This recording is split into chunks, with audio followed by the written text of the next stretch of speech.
Tanan mga kaprobinsya og karong adlaw magbaging na puntaan ning kakao mga kaprobinsya.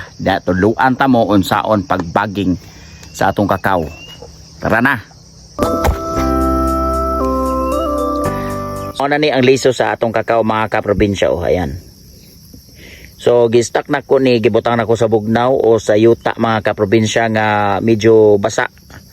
Tapos tulo ka adlaw o upat na siya mata mga kaprobinsya So, ang atong buhaton mga kaprobinsya, ato na siyang itanom dire sa akong gibaging bagingan. Ayan o, kani.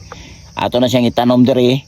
Kay muhulat kita og duha ka bulan. Tapos, modako na ug kung pwede na modako, ato na siyang isumpay mga kaprobinsya.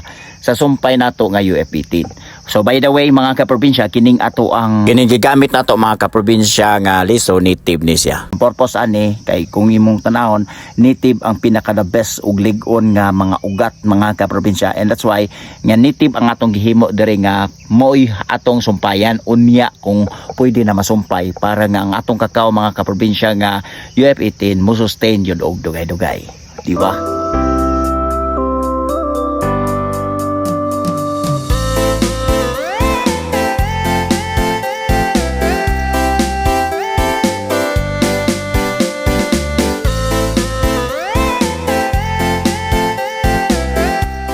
Iyan na mga kaprobinsya atong yang mata nga puti mo to itatong itanom dito sa ubos mga kaprobinsya sa yuta.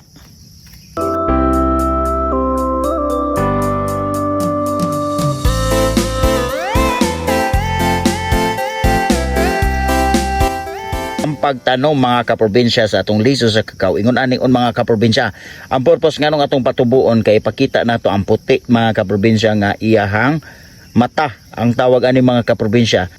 Halimbawa ingon ani mga kaprobinsya wala ta kabalo sa asa ang mata, di ba? Wa may mata. Or diriba.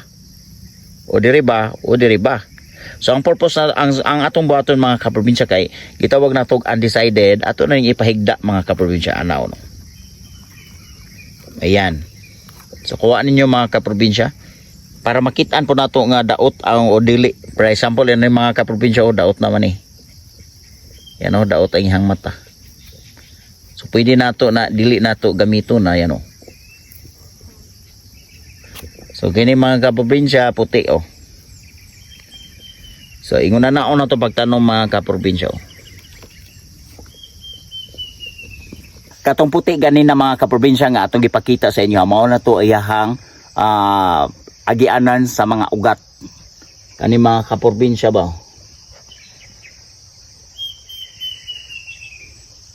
kaningon na ni mga kaprobinsya ayan naisay puti diri mo agi ang ugat ug sa pagtanom nato ni ang kaning puti mga kaprobinsya mo ni nas baba pagka abot ang panahon mo alsa ni siya mga kaprobinsya pagdako na ani niya mo na siya dahon ang diris tumoy ani mga kaprobinsya hangtod pataas mo na siya nga atong gibali. So basin yung nay mo tanom nga ibali. Labi na ni atong mga first timer pa gyud kaayo nga mag-testing og tanom sa kakao. Actually sa kakao karon mga kaprobinsya nindot kayo ang price. So daghan yun ang mupalit o daghan yun ang mutanom. Labi na kung daghan pagbakanti sa ilang area. Di ba? So basig may mga utana mga kaprobinsya nganong naani puti-puti. Mao na siya ang gitawag natong apog mga kaprobinsya. Dako kay benepisyo ang apog sa pagbutang nato og apog sa atong mga seedling tray, seedling bag mga kaprobinsya kay ang purpose ana mao ang pagpatay sa mga bakterya or sa mga viruses nga naa sa yuta mga kaprobinsya nga mo'y hinungdan sa dangan sa atong mga tanom. So try ninyo mga kaprobinsya apog. Kaning akong gi-seedling diri mga kaprobinsya 200 pieces ni siya. Order ni siya mga kaprobinsya sa kuha.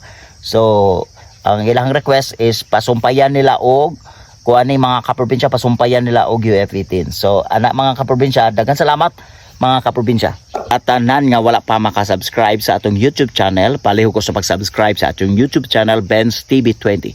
Click notification bell para updated sa tanang video nga akong gin-upload. Hanto diri na lang ta mga kaprobinsya, daghang salamat sa inyong pagtanaw. God bless, tayo ay mabuhay.